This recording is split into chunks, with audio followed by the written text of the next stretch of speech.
Igan, 5 oras nang nasusunog ang pabrika ng plastic sa Valenzuela. Para sa detalye, may live report si Micaela Papa. Mika, kamusta na dyan?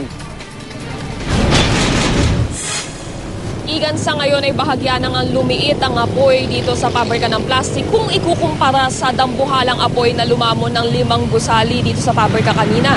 Dagdag ng BFP Valenzuela, bahagyang nakokontrol na nila ang apoy kung kaya naman malabong kumalat pa ito sa katabing pabrika o sa residential area. Nakatas pa rin ang alarmang Task Force Alpha. Ngayon ay tumatanggi pa rin magbigay ng pahayagang may-ari ng pabrika na nakilala bilang isang Marialao. Igan, dahil nga pataas ang buga ng usok at may ilang daang metro rin ang layo mula sa mga kabahayan, ay wala namang mga residenteng nagreklamo sa amoy ng nasusunog na plastic.